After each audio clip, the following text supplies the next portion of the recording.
with Snoop Dogg. Snoop Dogg and Master P is suing Walmart. And Yeah, do you want to tell us the what you experienced by did you go on to Walmart looking for the cereal? we don't have it here. You don't have it. Now see, No.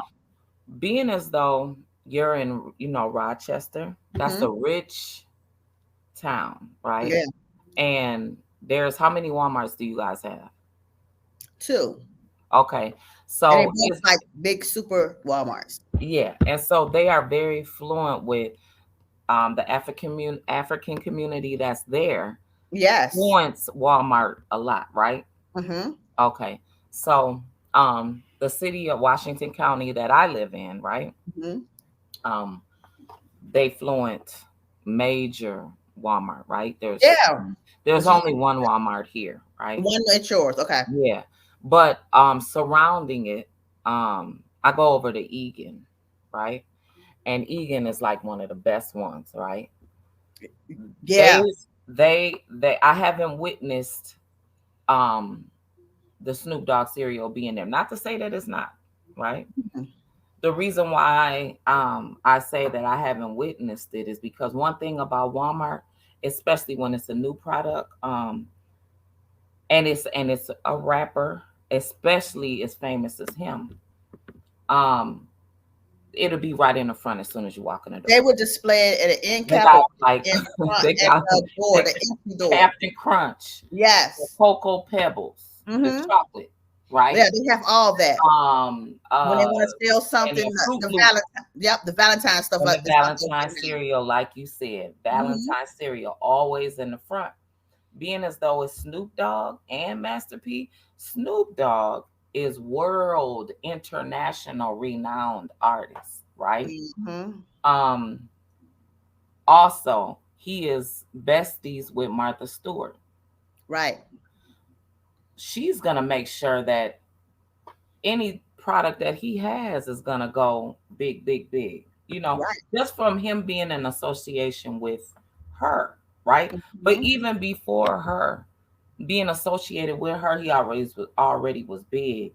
That's Right. why she probably got close with him, Yeah. especially after Her prison time. did the prison bid, right? Mm-hmm. Okay, Mm-hmm. because she would be what pulled in our community, and what do? We make everything Embraced. glow Embraced. and blow, pop, everything, right? Yeah. We embraced her. Now the thing with the cereal is that they said when people would go ask about it, they would lie and say that the product wasn't there. The product was in the back room hidden. So. Stacks and stacks and stacks of it, to the point where they were getting let me turn this fireplace off. Mhm. They was getting stale.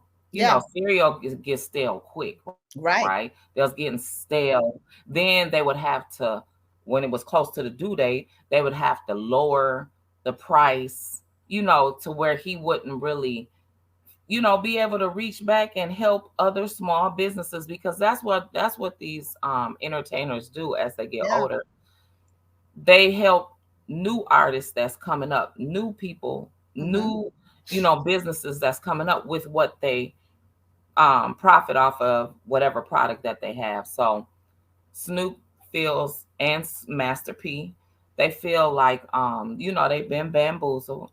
Mm-hmm. Um, they've been their product hasn't been able to grow the way that they know that it can, because of the powers that be inside the Walmart franchise, right? Because Right. you have to have told management to do these things. The higher up is who tells the Them people to they're trickle it working down. with. So yeah. Right. So this is the problem with small black owned businesses, minority owned businesses. Number one, you go to corporate like they did and got a mass distribution bid together so they Okay. can be partners, right? Hmm. So it's up to the big corporate distribution to administer all these products to different Walmarts. And I'm quite sure he has his platform. He has so much he probably sent it to all the Walmarts. They have is probably 3,000, more than that Hmm. stores.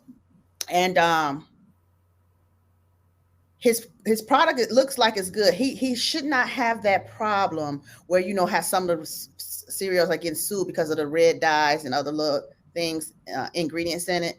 Where Snoop Dogg and Master P ingredients don't have all that in there. They made sure that because everybody knew that we're trying to be more natural in the health industry, health wise, want to be healthy. So corporate really don't have nothing to do with their man. Every store has a manager, right? And they have one store director in the regional. Yeah. One store director. Yeah. The store director has maybe produce, meat, dry foods, health and wellness section. Yeah. All those are different managers. Yeah. Somewhere in between that is some hating going on. Yeah. And I ain't gonna lie. And that happens. They don't want to see the product prosper because we still have racism out here. We can't, and we don't know. We don't know who actually is. You know what I'm saying? Yeah. Who's giving the who's giving the information or sending out the email on how to manage and what should I say? Promote, right? Promote the product, right? And they barely promote products. You know what I'm saying? Number two, and then they let it sit in the back to get stale. So when they bring it out, they have to lower the cost so you can sell it fast. Yep. And that becomes, people don't know. It doesn't mean anything if somebody steals out of the store or the product is not being sold like it should and it end up going to the trash. Yeah. If that product is not being sold and it's being lost, and it's a loss in prevention, that makes the product not succeed in that store and they get rid of it. Right. So they try to get their movement was to leave that stuff in the back, bring it out last minute, and show that it's not selling. Be like, okay, you'll lose your contract with Walmart. Right. What used to happen when I worked with Hy-Vee for 4 years, I was health market. What used to happen a lot was there would be a lot of small businesses that would introduce, especially the farmland around Minnesota that produce products in their small towns. They would try to bring them to Hy-Vee because it's employee owned. Yes. And with it being employee owned, every single employee had a percentage of the store. So that made people that work for Hy-Vee eager to want to sell all the products, right? Right. So as me being in the health market, I used to get a lot of bonuses because I was really, really kind to the customers. And if somebody came in there or asked for anything, whether it was in the back or in the front, I would introduce it to them. I would do my best to promote all products, right? Right. What I seen happen often, I was the person who had to go through the whole freezer section and the shelving for my either 6 to 8 hour shift. I had to scan the products to make sure, the shelf life, right? Right. All the short shelf lives go in the front, all the long shelf lives go in the back, right? Of what you see, of what customers can see when they're walking down the aisle, right? So I would see a lot of people that knew that, pull from the back. What's the ladies that do the couponing? Oh, couponing. Pull from the back. You see a lot of this. And I didn't used to say anything, but some of my coworkers will get mad at them and say something because we got to go back and fix it. Yes. But people that's just coming to shop, they just grab what's in the front, look at it. If it's for 2 weeks or a month out, boom, they'll take it, right? But the couponers would take the ones in the back because, they're able to sell in case they're sitting on their shelves at home when they're trying to get rid of what they're selling as well. So it's like, those are just small things that people don't know about that you have to pay attention to. So all of the products that had 2 days left or less than a week left, we will put them in a cart and we will put them in front of the store or like right in front of Health Market, the healthy area. And customers will walk by, and if they felt like it, they would take their time and go get a cart, and they would take them. Then us as employees, they'd have to be like maybe 2 days, maybe 5 days, sometimes